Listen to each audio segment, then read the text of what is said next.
سب سے پہلے یاد رکھیے گا کہ بھینس کی قربانی ہمارے نزدیک بالکل جائز ہے۔ اگر آپ گائے کی قربانی کرتے ہیں تب بھی آپ کا قربانی کا واجب ادا ہو جائے گا، بھینس کی قربانی کرتے ہیں یا بھینسے کی قربانی کرتے ہیں تب بھی آپ کی قربانی کا واجب ادا ہو جائے گا۔ جیسے گائے کے اندر 7 حصے ہیں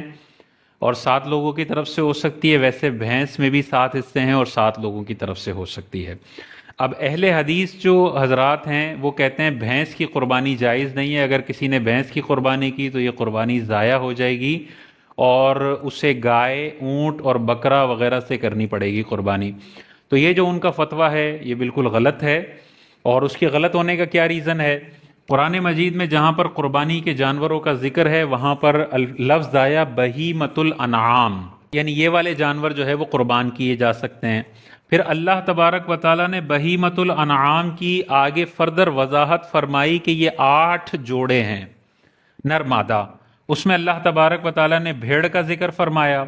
اس میں اللہ تبارک و تعالیٰ نے بکری کا ذکر فرمایا، اونٹ کا ذکر فرمایا، اور چوتھے نمبر پہ بقر کا ذکر فرمایا، بقر۔ تو ہمارا یہ موقف ہے کہ بقر کے اندر گائے بیل بھی شامل ہے، اور بقر کی ڈیفینیشن کے اندر بھینس اور بھینسا بھی اسی بقر کے اندر داخل ہے، اور قرآن نے چونکہ بقر کو جائز کہا ہے اور بقر کے انڈر بھینس بھی آتی ہے، لہذا بھینس کی قربانی جائز ہے۔ حدیث پاک میں حضور علیہ السلام نے ارشاد فرمایا کہ اونٹ 7 بندوں کی طرف سے ہو سکتا ہے اور بقرہ 7 افراد کی طرف سے ہو سکتی ہے۔ یہاں پر بھی دیکھیں حضور علیہ السلام نے بقرہ کا لفظ ارشاد فرمایا، اور ہمارا موقف یہ ہے کہ جیسے گائے میں 7 حصے ہیں، بقرہ کے اندر بھینس بھی آتی ہے اور بھینس میں بھی 7 حصے ہیں۔ اب بقرہ میں بھینس کیسے آتی ہے؟ تابعی مفسر ہیں حضرت لیث، اور یہ ارشاد فرماتے ہیں کہ اللہ تبارک و تعالیٰ نے جو 8 نر و مادہ ارشاد فرمائے ہیں ان میں جو بقر ہے اس بقر کے اندر بھینس بھی شامل ہے۔ پھر مولا علی رضی اللہ تعالیٰ عنہ سے ایک روایت ملتی ہے ہمیں جس میں مولا علی ارشاد فرماتے ہیں کہ بھینس کی قربانی 7 افراد کی طرف سے کی جا سکتی ہے۔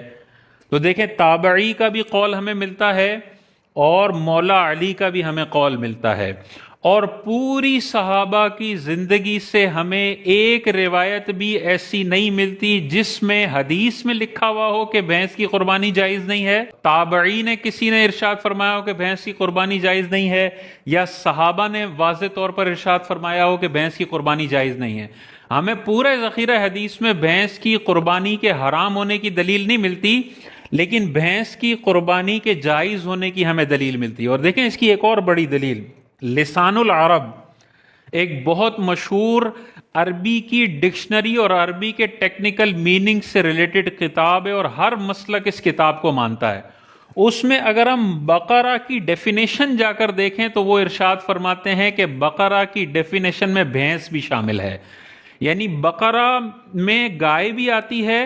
اور بھینس بھی بقرہ کی ہی جنس میں سے ایک فرد ہے۔ اور اس کے بعد سب سے بڑی دلیل، چاروں ائمہ مجتہدین اس بات پر متفق ہیں کہ بھینس کی قربانی کی جا سکتی ہے۔ امام اعظم ابو حنیفہ رحمۃ اللہ تعالی علیہ کا بھی یہی موقف ہے،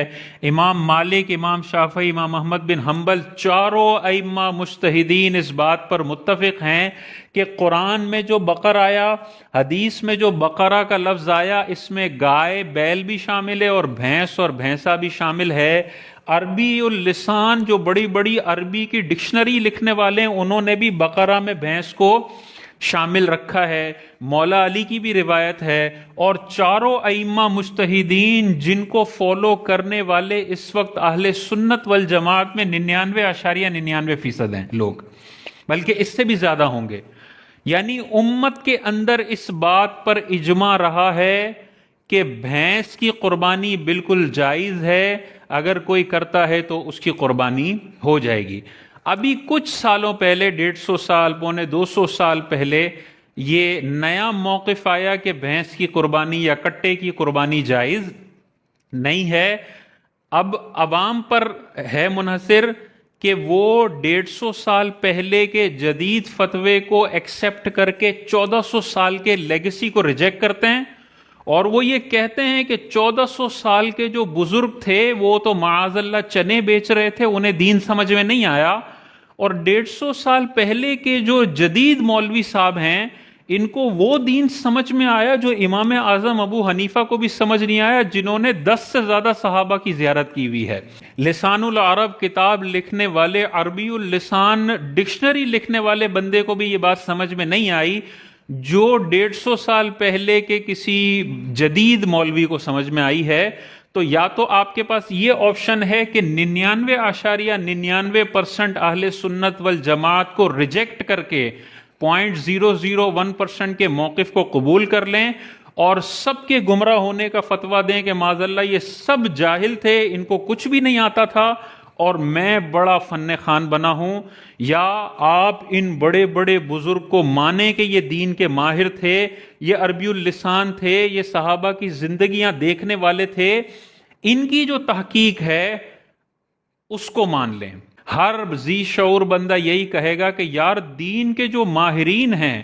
اور 1400 سال سے جو دین سینہ بسینہ منتقل ہوا ہے اس کو چھوڑ کے دوسری راہ کی طرف جانا یہ گمراہی کا راستہ کھولنے والی بات ہے۔ تو 1400 سال سے یہ متفقہ مسئلہ رہا ہے، اس پہ کوئی بحث نہیں ہوئی ہے۔ اب آ کے امت کے اندر یہ فتنہ اور انتشار پھیلایا جا رہا ہے، تو جن کو یہ باتیں پہنچتی ہیں وہ اپنے اکابرین پر مکمل اعتماد رکھیں، وہ بہت زیادہ ماہر اور لاکھوں حدیثیں اور قرآن کی ساری آیتیں اور ان کے مفاہیم کو جان کر ایک مسئلہ آپ کے سامنے پیش کرتے تھے۔